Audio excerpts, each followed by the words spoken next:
Shalom, selamat malam Bapak Ibu Saudara-saudari yang dikasihi Tuhan. Renungan firman Tuhan Pendeta Dr. Erastus Sabdono bersama saya Z. Ferry menyampaikan malam hari ini berjudul Hidup dalam Pesta Pora. Sebenarnya banyak orang Kristen sedang berpesta pora dengan segala kemewahan hidup. Seakan-akan pesta kesenangan itu tidak ada ujungnya. Mereka adalah orang-orang yang berusaha meraih sebanyak-banyaknya kesenangan dari dunia ini, sampai mereka tidak pernah mengenal damai sejahtera dan sukacita oleh Roh Kudus. Pasti mereka tidak menghormati Tuhan secara pantas. Orang-orang seperti itu berusaha tiada henti untuk mencari kesenangan dunia. Padahal kita harus menyadari bahwa semakin tua kita semakin tidak membutuhkan apa-apa. Rumah besar dan mewah pun tidak dapat dinikmati.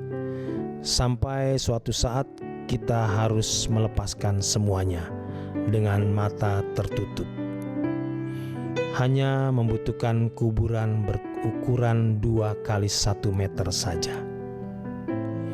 Ini adalah hukum kehidupan yang tidak dapat dihindari oleh siapapun. Tetapi banyak orang tidak menyadari sama sekali. Mereka berpikir bahwa seakan-akan apa yang dimilikinya akan digenggamnya dan tidak dapat terlepas.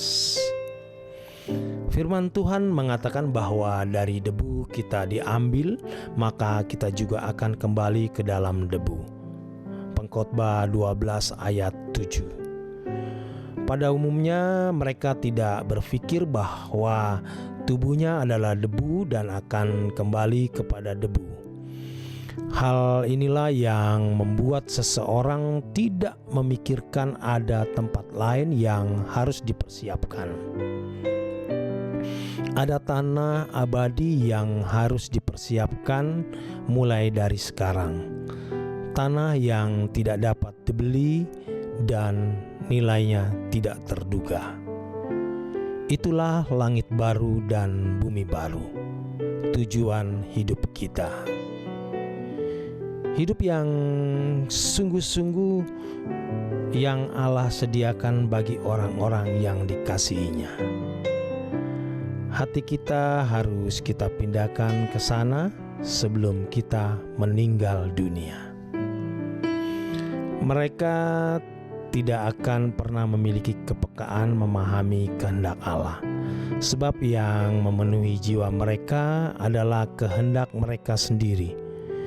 Tuhan pun hanya dijadikan sebagai sarana untuk memuaskan keinginan mereka. Jadi mereka ke gereja hanya untuk memperoleh berkat jasmani, bukan mengenal kebenarannya. Dalam lingkungan gereja terdapat orang-orang seperti ini, tetapi mereka tidak menyadari bahwa keadaan yang sangat berbahaya tersebut. Mereka mengaku percaya adanya Tuhan dan pengadilannya, tetapi gaya hidup mereka menunjukkan kalau mereka tidak mempercayai realitas dan fakta tersebut. Mereka tidak mempersiapkan diri menyongsong kehidupan kekal, sebab mereka berpikir bahwa persiapan masuk kekekalan baru pantas dilakukan setelah tua sebelum meninggal dunia. Padahal tidak seorang pun tahu kapan hari ajalnya tiba. Ini adalah sebuah kecerobohan. Lagi pula kalau dalam waktu panjang seseorang tidak membiasakan diri hidup di dalam kehendak Tuhan, ia tidak akan bisa mengarahkan diri kepada Tuhan dengan benar. Cita rasa jiwa ini menjadi permanen sampai sulit diubah, bahkan sampai tidak bisa diubah lagi. Kalaupun pergi ke gereja dan berbagai kegiatan rohani, aktivitasnya tidak signifikan mempersiapkan diri memasuki kekekalan. Sebab irama hidupnya sudah salah dan tidak bisa diubah lagi. Kekekalan bagi mereka seperti bangun dari mimpi indah. Orang-orang Kristen seperti di atas ini tidak merasa sebagai orang-orang yang jahat. Sebab mereka tidak melanggar norma umum, bahkan di antara mereka adalah orang-orang yang terhormat di mata manusia. Pada dasarnya mereka tidak menempatkan diri mereka secara benar di hadapan Tuhan. Mereka adalah orang Kristen yang menolak menjadi anak-anak Allah yang layak dipermuliakan bersama dengan Yesus. Pada dasarnya mereka melawan Tuhan, sebab tidak menuruti rencana Allah menjadi manusia sempurna seperti putra tunggalnya. Orang Kristen yang hidup dalam pesta pora dengan segala kemewahannya, sehingga tidak menjadikan Tuhan sebagai kebahagiaannya, adalah orang yang berkategori berzina secara rohani.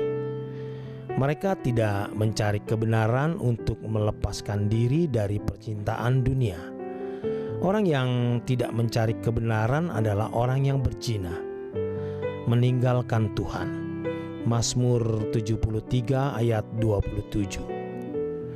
Hendaknya kita tidak beranggapan bahwa kalau seseorang ke gereja berarti mendekat kepada Tuhan dan tidak melakukan perzinahan rohani. Padahal mereka pasti tidak hidup seturut kehendak Tuhan. Seturut kehendak Tuhan bukan hanya sesuai dengan hukumnya, melainkan juga dalam segala hal yang dilakukan selalu sesuai dengan keinginan Allah.